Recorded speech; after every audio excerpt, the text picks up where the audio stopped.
So good morning or good night, depending on where you are in the world, and welcome to another interview of the Chill Dude on a Couch.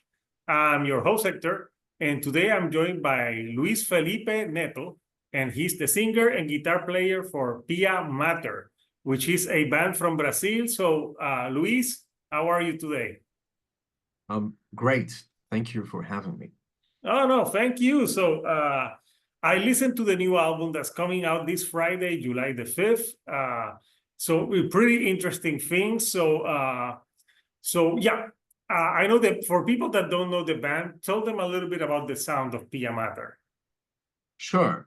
Well, the sound, we try to combine the sort of bleak aggressiveness of extreme metal forms such as death metal and black metal, and we combine that with more intimist and tender types of sound. We live in that contrast. Yeah, there's a lot of like progressive elements to your music, and also on this newer album, you incorporate some folk Brazilian music in the last track of the new album. Yes. We'll talk about it soon. So, yes, this is the band's third album, and it's called Under the Shadow of a Foreign Sun. So tell us a little bit about is there a meaning behind the album title? Because it's a very interesting album title. Yes, the meaning behind the title is connected to the general theme of the record.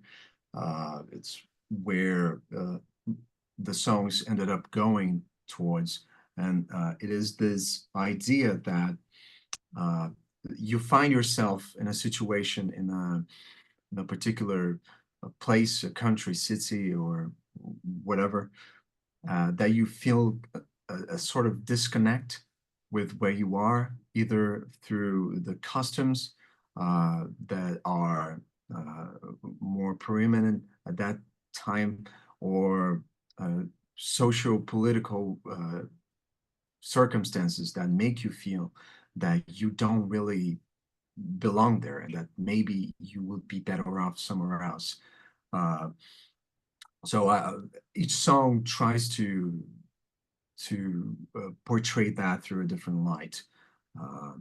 So it's either in a really micro situation or in a larger scale, like a diaspora, for instance, of a whole people, or just the lonely journey of a single individual. So Under the Shadow of a Foreign Sun would be this the compass, so to speak, that tells you to go somewhere else for whatever reason that might be. Yeah, no, it's very interesting and deep concept.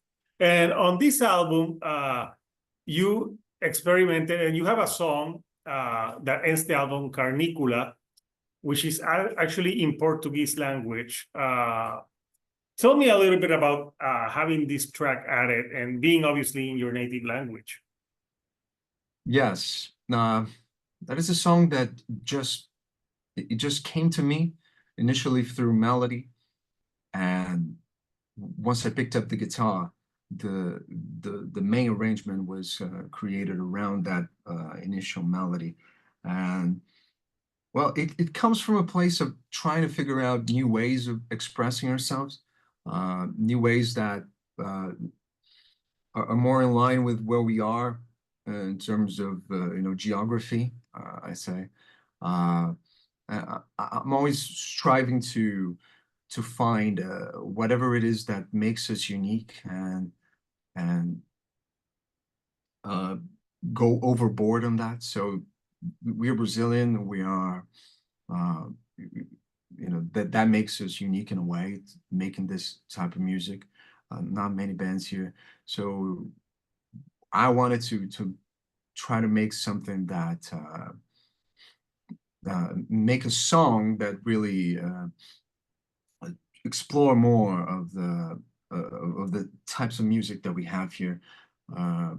So it's I think if you listen to it, Oh, I did. Yeah. you'll be able to, well, if Oh, yeah. When people anyone listen to listens it. to Yeah. it, yeah, they will be able to hopefully be transported to a different place that they're not used to when they listen to a metal album. Yeah, What did you think?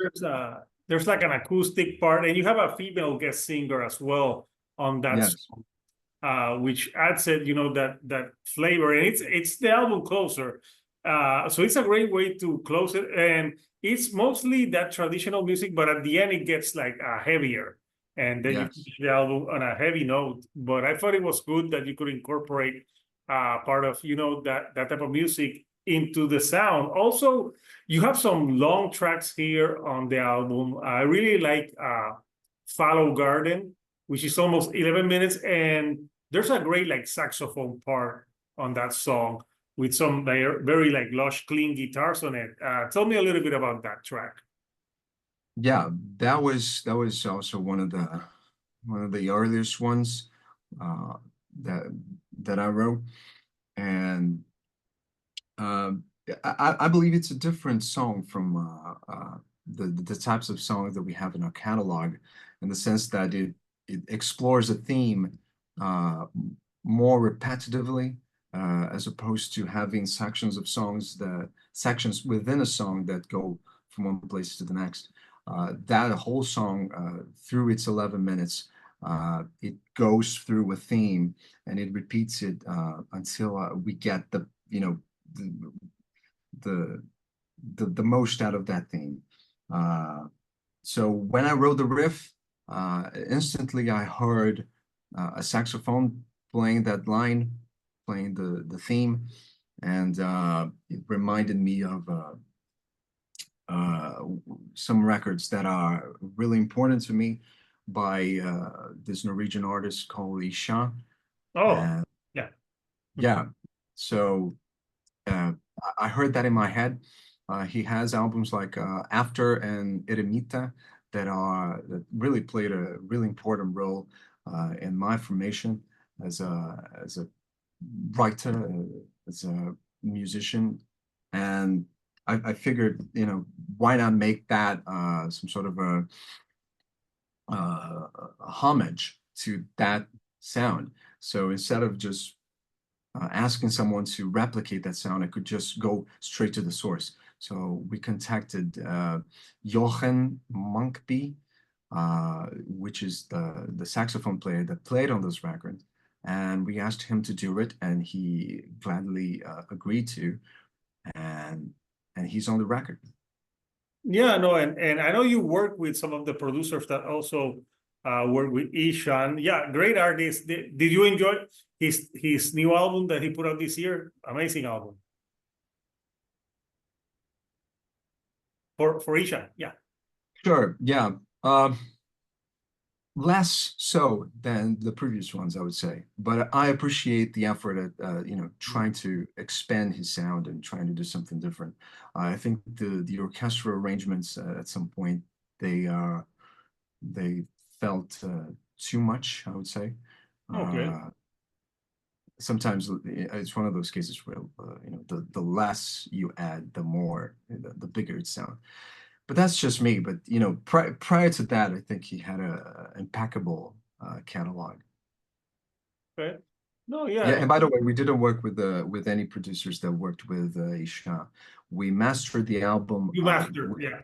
Mhm. yeah, in the same studio where he usually mixes and masters. Okay. Okay. Yeah, I was confused at that part. So for you, Luis, what does when you're writing songs and the writing process, how do you how do you tackle the writing process of music? Do you write the songs first, the music, or do you have like the lyrics and you work the lyrics around the music? Yeah, the lyrics always come last, Mhm. um, but they are usually driven by a melody, or usually when the riff comes in my head, there's already a vocal line, be it the screaming or the singing, the clean singing. It's there. Usually, it comes with the riff as it comes like a drum pattern, and yeah, it sort of comes together, but the lyrics themselves, they come last. That is a process that maybe I should try to change some from time to time, because it can be daunting to come up with lyrics at the end once you have figured out the rhythms, and to fit a lyric in there sometimes is really challenging. So maybe I should try to do it differently sometime. That's usually how it goes. Yeah, that's interesting. Would it be hard to write lyrics and then the music not like mesh well with the lyrics that you've written before? I find that really hard to do, because it's something so specific. Usually when a riff comes, it comes with a specific melody that only specific lyrics would fit. So writing them beforehand, I don't know, unless the music is really, let's say it's just a chord progression that would allow for a myriad of different vocal patterns. But the way I write, usually there's like just one thing that I could do that could work. So it's very limiting. Okay. So when you sat down to write lyrics for this record, did you know that you were going to write a lot, like some of the same themes, or was that just something that happened throughout the writing process? I think it's one of those things that it's so, in this case, it was so involved with me personally that it just came out that way, because that's sort of how I was feeling. So it wasn't planned, but once it was going that direction, I didn't interfere. I just let it flow. Let it flow. So I want to show the artwork for the album, which is pretty cool artwork. So here we have the artwork for Under the Shadow of a Foreign Song. So tell me a little bit about what you wanted to convey with this artwork. So this is the creation of a Romanian artist called Rada Nita, and I found her online, and she has a very specific and recognizable tracing to her drawing. That as soon as I found it, I just felt that we had to do something with her.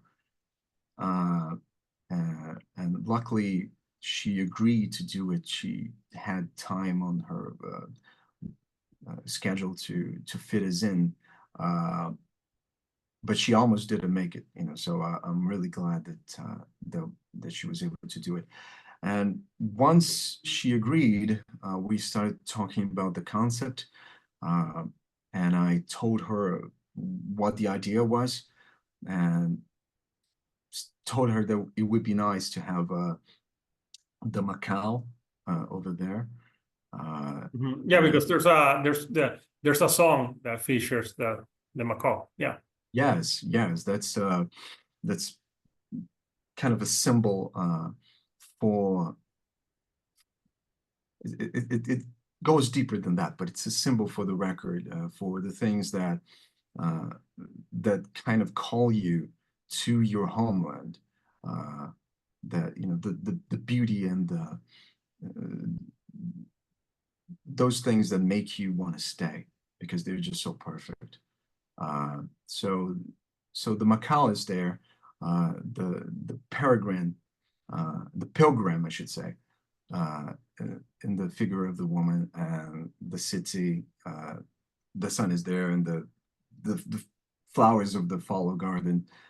So it was all talked about, and she was able to fit everything in with style, and I'm really glad at how it came out. And also, I should say, more and more these days we're seeing, bands adopting some generative images like go, AI. yes, Yes. yeah, to go for their artwork, and that's their choice. But I just wanted to go with something that that was unmistakably human, Yeah. I thought it was an important statement to make at this age because, you know, this community that we have is not just musicians, it's visual artists as well. And we have to look out for each other, I think. Yeah, and I like what I like about this artwork. It also looks like a calligraphy. It looks like something like from it could be from ancient times. So yeah, it's a really great piece of artwork. Many details to it, and also you know it's I like all the details, the colors. So it looks very classical in a way. So and it fits with the music because when you listen to this record, you know there's death metal to it, but there's progressiveness, there's beauty, there's like a contrast in the music in itself. So I know that sometimes it's hard to pick, but right now, out of this album, do you have like, is there like a favorite song for you right now? Is there? I don't know. I think maybe at the moment, Fallow Garden. Mm-hmm. I like what we achieved there. But the last one, I think, you know, for the challenge that it was to do something completely different, I think I'm proud of that one as well, Canicula. Yeah, no, it's great as well. And yeah, this is an album that basically you have a lot of long songs and you have like an interlude, like a short song with Macaw's Lament, which divides part of the album.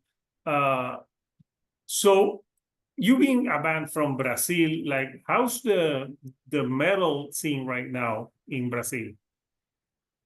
It's great. It's alive and vibrant. I was just at a concert last Saturday, 2 days ago, and there were like four bands. Not many people in that particular venue, but you know the bands were just delivering all they had. And I've been to several concerts like this, just really underground stuff, and people show up. The bands have a lot of passion in them. Uh, One thing I noticed that maybe they're not too concerned with recording, at least not to the same extent that we are, where we dedicate, you know, years sometimes to finish a project. They are really concerned about putting a live show, and you know, being present, and making the thing work live, Mhm. and be in contact with people. So to have a scene that works that way, I think it's important. You know, it's not just people in their homes making records. It's, you know, the people out there playing. So there are many bands, quality bands. You know, if you see them live, you know that they deliver. So maybe if you check them out, you know, what they are doing in the studio, you'll not be, you know, as excited because, you know, the also being here, you have limitations to what you can do as well in terms of access to, you know, nice studios sometimes, and things are expensive. Oh So yeah. it comparatively to other countries, I would say. So that is so the live scene is where the magic happens, I think. Okay, yeah, that makes sense. So I know the album's coming out now on July 5th. So what are the once the album is out, what are the next plans for Piah Mater? Are you guys playing some album release show, some concerts on the way? No, we don't have that planned. The way this band is organized is it's a duo, really. Mm-hmm. It's me and Igor. And at this moment, it's more of a studio thing. Okay. Uh, we don't rule out something else in the future, but as things stand right now, especially because you know the other part of the duo lives in a completely different state, uh, so that is not really something that's in the works Feasible. now. Yeah. Yeah. But yeah, you know, maybe in the future. So we have the album. That is the big thing. Yes. Yeah, but you know, sometimes with how things are expensive and stuff, like studio projects also are good. You know, once the music is out there, not, like sometimes going out and playing shows is not as feasible as it was in the past. So so Luis, right now, I know you're a fan of like obviously IHSAHN, but like is there any music that's come out recently that you're really into that you're playing besides your music? Sure. There's one artist that I'm really excited about. It's called Sylvain. Maybe you've heard. Yes, I've still she's a woman, right? Sure, yeah. It's Yeah. from France/Norway, and Yeah, you know. I almost interviewed her once, but it didn't happen. But yes, I know who she is. Yeah. Oh, great. So yeah, you know, the catalog is great. I just watched on YouTube the concert that she did on Hellfest a couple of days ago, uh, where she was playing for a large crowd, and it was broadcast by Arte Concert. So you know, great concert. You know, she's really taken off, I think. And it's a great blend of you know, atmospheric black metal with clean vocals as well. It's funny because we worked with the same artist for the previous albums. You know, she has an album called Wistful that she worked with the same you know, visual artist that I worked on Piah Mater's second album. And that was a total coincidence. Anyway, so there's her. And, you know, if you're checking her out, you might as well check her label mate from Season of Mist, the record label. She has Season of Mist has a new record tee called Helga. And I happen to work on that album myself as a producer and arranger and mixer, and yeah. So so those artists I'm excited about. It's great to see you know, the diversity in the scene as well. You know, new faces, new approaches to the old ways. So I'm excited about that. Yeah, no, sounds like good projects. I haven't heard that one, so I will listen to this one. So where can people pre-order your record? Primarily on Bandcamp. Bandcamp, okay. It's there, but it's also the label is called Code 666, but there's a label above it called Auro Music. I believe they have a website, Auro Music, where you can pre-order the CD and the vinyl there. I believe I saw it on Amazon as well. It has to be everywhere, but better to buy it from Bandcamp than to Amazon, because that way you get more money. It's true. Listen to this guy. Yeah. Yes. Because yeah, that Bandcamp is good for bands. So yeah, I would recommend this album to anyone who likes death metal with some progressive elements to it and different elements, because you know, it's an album that really it has, like, you know, it has clean vocals, harsher vocals, different elements. So yeah, I really enjoyed it, and I think the contrast worked really well for this record. So I'll put the link for people who want to pre-order that. So before I let you go, Luis, anything you like to say to the Piah Mater fans?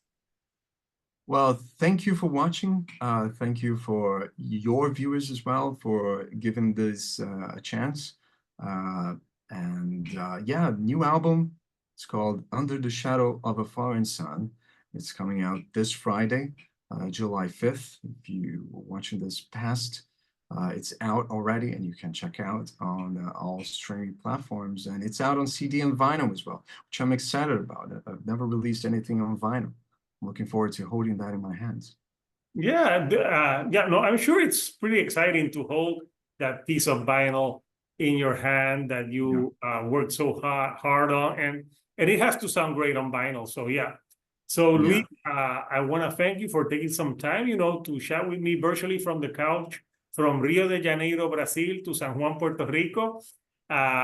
It's good to have you, and thank you for taking some time. So people, the new Piah Mater album out July the 5th. So until next time, people, this is Hector, the shield dude on a couch, and I'll see you all right here on the couch. Thank you and goodbye.